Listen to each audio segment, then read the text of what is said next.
The main part of our programme tonight will be the surprising outcome of the Citizens' Assembly's deliberations, very much in favour of a radical liberalisation of the abortion regime here.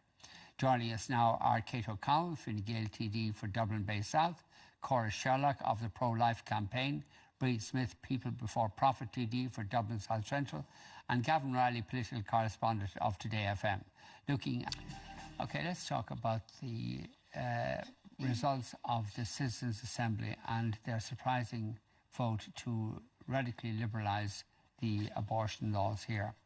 And let's be clear about what the constitutional position on abortion here is, and it's Article 43(3) of the Constitution. And it says, the state acknowledges the right to life of the unborn and, with due regard to the equal right to life of the mother, guarantees in its laws to respect and, as far as practicable, by its laws to defend and vindicate that right. And that was passed by a constitutional referendum in, I think, 1983.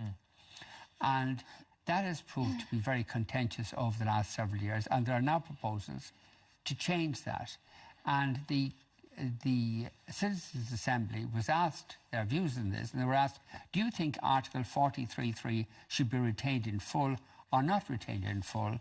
And just 12% said it should be retained, and 87% said it should not be retained in full. They were also asked, do you think Article 43(3) should be repealed or replaced or amended?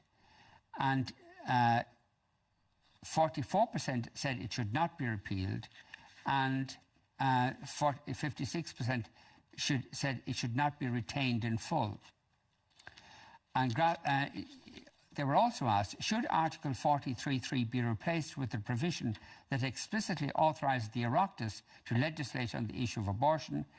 And 57% said yes, and 38% said no. In other words, giving the Oireachtas the right to decide what should apply in regard to abortion here, not the Constitution. Isn't that a good idea, Cora? Let the Oireachtas decide. No, it's not a good idea, because what we're talking about here is the right to life of unborn children, and that should be in the Constitution. It's a fundamental human right, and the ideal place for that is the Constitution, because the Constitution protects human rights in Ireland. What my concerns are about the Citizens' Assembly and the way it was run, Vincent, is that it was chaotic, muddled and managed, and the members were treated in that way. And I'm not in any way surprised at the radical results that have come back.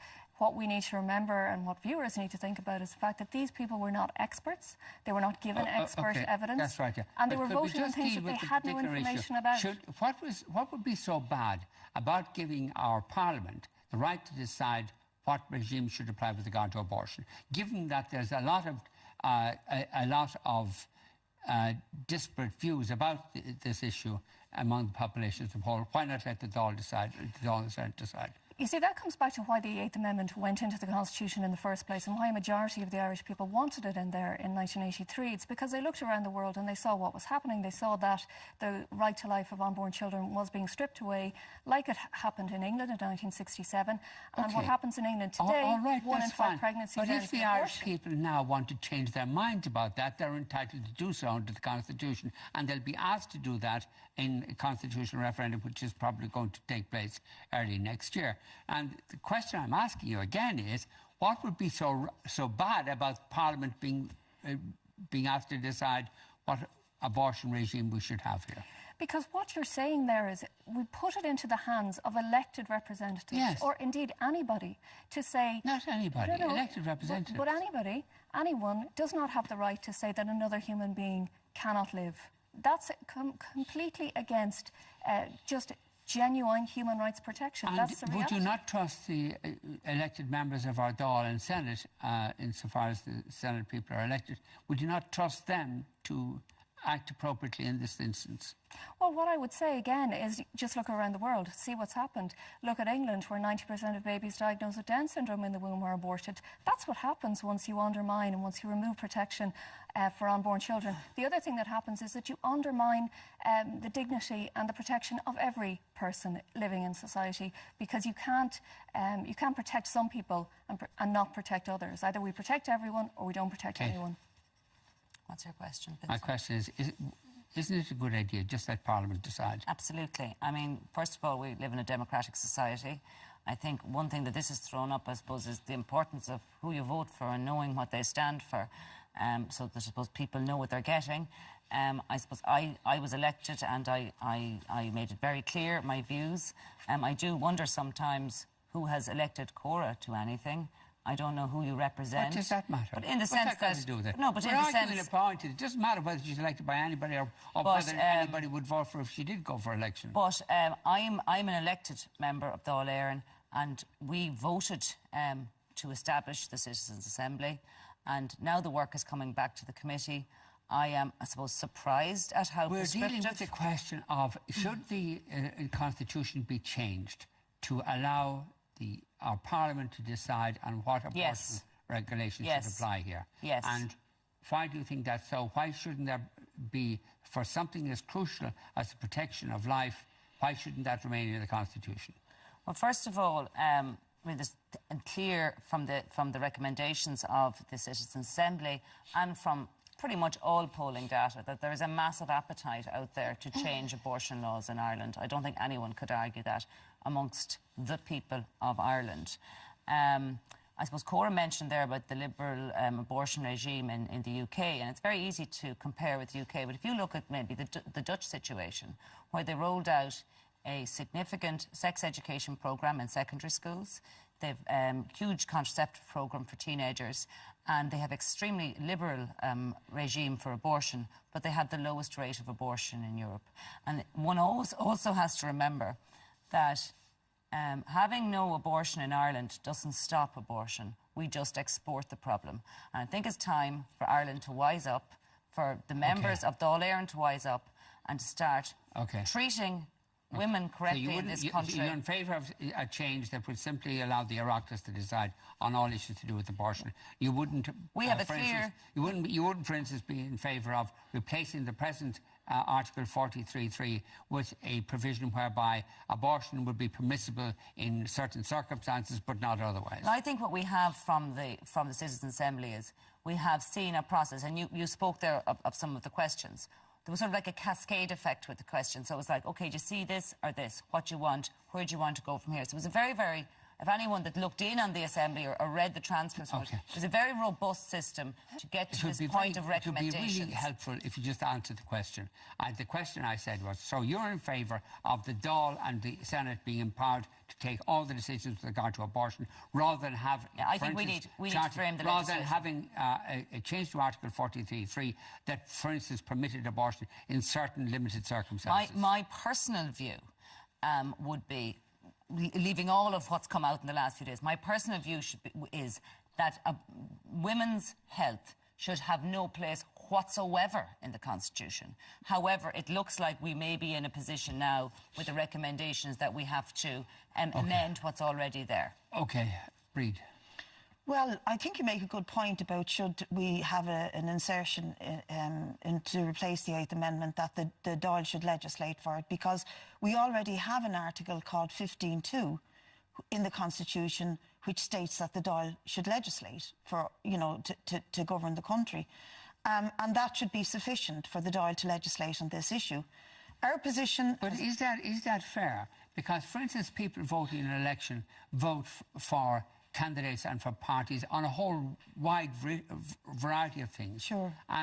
And they vote for them because, for instance, there'd be a tax cut, or there'd be a promise of public expenditure in a particular way, or there'd be an issue to do with local affairs or whatever, and maybe to do with abortion as well. But it'd be only one of a whole assortment of issues that they'd be voting Absolutely, on. And all of the issues you mentioned are issues that we legislate for, or are meant to legislate for.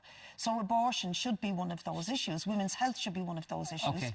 And the 8th Amendment should be taken out of the Constitution. But and we'll still be fighting for that on the Dáil Committee. We'll still want that. But the argument that this is democratic doesn't seem to me to hold up, particularly on an issue that so many people regard as crucial, namely the issue of abortion. There are lots of issues that are regarded as crucial. There is nothing in the Constitution that legislates for men's health, for example. There's nothing in the Constitution that says that men are subject to some kind of an article if they want to have a vasectomy to stop procreating, but there is to control women's lives. No. And that's why the Eighth Amendment should be... There's nothing to stop women's That's why the Eighth Amendment should be removed. And look, I mean, I know that you're making all these points about what's fair, and Cora makes a point about what's contentious and all the rest of it. But Savita Halappanavar died because of the Eighth Amendment.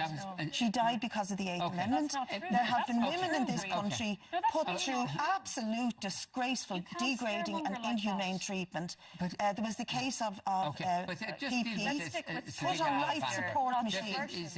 It is true that had abortion been available here, she almost certainly wouldn't have died. But that was not the only reason she died. She also died because of inappropriate treatment subsequent to her request for an abortion. But had she been given the abortion, she probably wouldn't have needed the wouldn't have got the inappropriate treatment. Not only would she be alive, she'd probably have children today.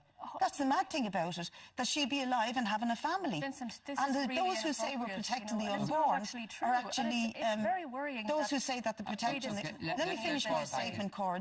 Those who say that they're protecting the unborn are actually flying in the face, in this particular case, of allowing women to go ahead and have children in the circumstances of their choosing, where their health is protected. Okay. You know, I think it's really worrying that Breed still is talking about the tragic case of Savita Halappanavar, despite the fact that 3 independent reports have found that the lack of abortion in this country did not cause her death. You know, it's manifest. It's true that had she got an abortion when she asked for it, she would be alive. Well, you know, that's manifest. All we can do is look at what the 3 independent reports say. Isn't it obvious, though? Isn't it obvious that she wouldn't have had the subsequent complications had she received, had the fetus been aborted at the time that she had? Well, no. The problem was sepsis, which wasn't picked up and wasn't treated. That was the problem. It wasn't abortion. It wasn't a lack of abortion in this country. And that's you saying she would have died? That even if she hadn't had an abortion, she would have died anyway. What I'm saying is that I'm going on the word of 3 independent reports prepared by experts who looked into all of the medical evidence.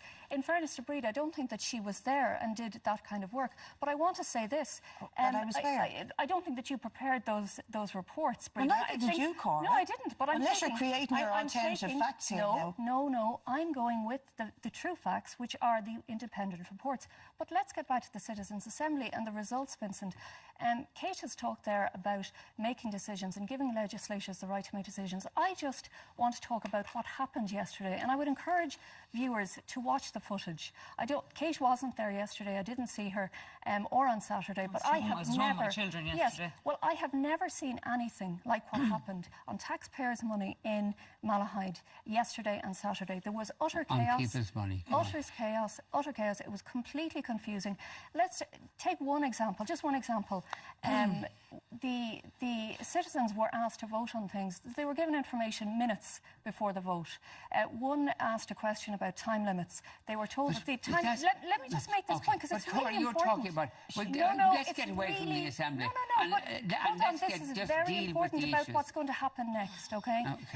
They asked a question about time limits, and they were then told that the time limit of 22 weeks was chosen because after that an injection of potassium chloride would have to be put into a baby's heart. They then voted a couple of minutes later without reflecting on that. What I want to ask Kate, I have a question for Kate. It's impossible to have a discussion with you, Cora, because... No, please. There are 2 people here who support repeal, and I'm the person here. Please don't talk about the Citizens' Assembly. I want to ask Kate whatever happened there is irrelevant to the issues we're discussing. Go on. I want to ask Kate a question.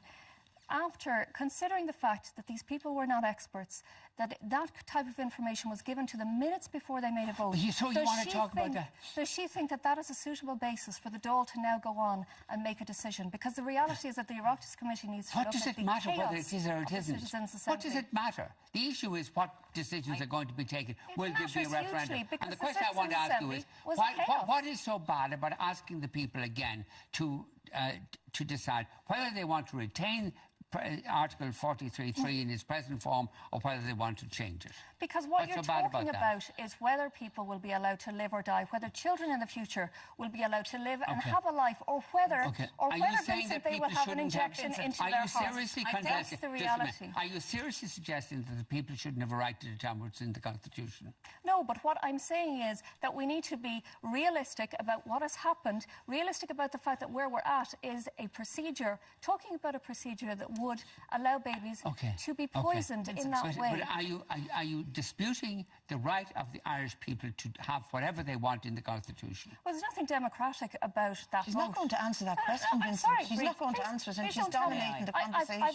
I've answered that question several times for you. The answer is I don't agree with the referendum for two reasons. Firstly, because we don't have a referendum to do something dramatically, radically wrong to our Constitution, which is to remove a human right. And secondly, because both Kate and Breathe and everybody else who supports repeal does not want to talk about the reality of what an abortion entails. I think very distressing and upsetting. I think it's Cora that needs to get realistic here. The fact of the matter is there's a massive appetite there for change in abortion laws in Ireland. Some people favour free, safe, legal, no restrictions, full bodily autonomy, and some people then are on the far end, no abortion in any situation. What we're trying to get to here is the middle ground, where I believe the vast majority of people of Ireland sit, where there's a sense of there's a right to life, but there's obviously situations occur, and you have, I suppose, many people miscarry before 12 weeks.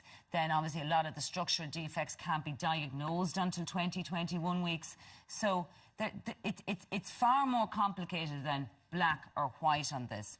And what I suppose we have to do is, as the Oireachtas, we have to work with the recommendations of the Citizens' Assembly and ultimately put a referendum to the people of Ireland to let them choose and to exercise their democratic right in this regard. Just get Gavin in. No, he's a man, he can't talk. No, he's not He's a man who's not allowed to talk. Can I make a very quick observation about a point that Breed made, that the Oireachtas under Article 15.2 explicitly gives, or the Constitution gives the Oireachtas the power to legislate. The Oireachtas only has the power to legislate in line with what the Constitution already provides. That is why, right now, because of the 8th Amendment, it cannot legislate to have abortion in other circumstances. But my point is you don't need to insert that in again. Can I get to the point, though, which is that the Citizens' Assembly was told that even if you simply strike out the 8th Amendment, you just remove Article 40.3.3, draw a line through it and pretend it's not there, it is still not clear whether, in fact, the Oireachtas will be empowered to legislate for abortion under any circumstances, because, as a very eminent senior counsel, Brian Murray, told the Assembly, long before the 8th Amendment was introduced, both the High Court and Supreme Court had, in passing, in reaching other conclusions, said the Constitution could be invoked basically in a pro-life way, that you could argue that the unborn already enjoyed the right to life under certain constitutional clauses, and therefore the Oireachtas would not have been able to legislate for a pro-choice regime anyway. That's right. So we could find that out easy enough. We could, but that if you give the Oireachtas the power to legislate on this issue, then there presumably would be a constitutional challenge, and then the Supreme Court would tell us whether that's true or not. The point I'm simply trying to make, Vincent, is that it creates more certainty as to the extent of the powers that the Oireachtas would have if you introduce a substitute clause rather than simply drawing a line through Article 40.3.3 as it currently is, according to the evidence that the Assembly was given. So, Vincent, the word on the street today is that the main parties in the Dáil, both Fine Gael, Kate's party and Fianna Fáil, are going to do their best to water down what the Citizens' Assembly have recommended, so that it's not recognisable as the recommendations have come out. But Brita, I won't be involved in any water. Well, then you better leave Fine Gael, because your party will be doing their best to water it down. They are shocked at what the Citizens' Assembly... They have fought all along for this, and we were saying, you don't need a Citizens' Assembly, you have one. It's called Dáil Éireann. We were all elected on the basis of where we stand on these issues. They insisted on going for the Citizens' Assembly. Selecting the 99 individuals of what they thought Middle Ireland. This was only postponed. So they're shocked at what the Irish people are saying back to them. They're absolutely taken back, and they don't want this. So the establishment are going to try and water it down. We've got to go in there and I hope Kate will be with me on fighting for the rights of women to choose. You know, Breed is actually right. I don't agree with her much, but I do think she's absolutely right on that. The politicians who want to see the removal of the Eighth Amendment thought that they set up the Citizens' Assembly as a way to... No, not the politicians. Hold on a second. Please, what I said. Let her speak, yeah. But I think that the Citizens' Assembly was set up with the hope of getting moderate results, which it would be easy to sell to the public. Now they've come back with the reality of what the repeal campaign actually wants, which is abortion on demand. What the people of Ireland want. But I can assure you, Breed, that if things go ahead without discussing the reality and without really getting to the root of why the Citizens' Assembly was allowed to operate in such a chaotic manner, then you'll get what you want anyway. I think it's a valid point, though, that if things had worked out different for the Citizens' Assembly report, you'd be sitting here tonight with a completely different endorsing argument. Well, I wouldn't, because there's still only 99 people I think and some of them didn't show up on Sunday. When any member of any advocacy group comes on a show and starts making commentary that sort of says that the democratic process and the vote and a referendum, that for some reason that should be overrun, that's a very concerning thing in a democratic society. Can I say... Okay, Shane, tell us about what the tweets are saying. Yes, indeed, Vincent. Well, as you can imagine, there's an awful lot of them coming in. We can't even get near them, the amount of them, because they're just coming in so thick and fast. Just on the... I know we want to move on from the Citizens' Assembly, but a couple of people pointing out that Cora has been very critical of it, but Cora herself actually presented at the Citizens' Assembly, including the Times Ireland journalist Ellen Coyne, who has been doing a kind of thread on some of the comments made tonight on the show. Mary Buckley also tweeted in to say Cora is ridiculous about the Citizens' Assembly, which was led by a distinguished judge, informed by international experts, and reached conclusion by debate. Someone else says if the results of the Citizens' Assembly were in her favour, would Cora be so against it? Patrick says, I wouldn't trust our politicians who show weak leadership. The Irish people, once given the truth, will protect the right to life. Someone else, Scotus J, says, would Vincent or any of the panel like a referendum on their own life? We live in a democratic society after all. Mairead Fallon tweeted to say Cora is right. No one, TD or not, should have a right to decide if another human being lives or dies. Kev says what you've seen from the Citizens' Assembly is that the Constitution is no place for healthcare provision. And Declan Ganley has been watching the show, and Declan Ganley has tweeted to say Fine Gael TD on Vin B complains about Cora Sherlock not being elected, and in the next breath welcomes unelected Citizens' Assembly result.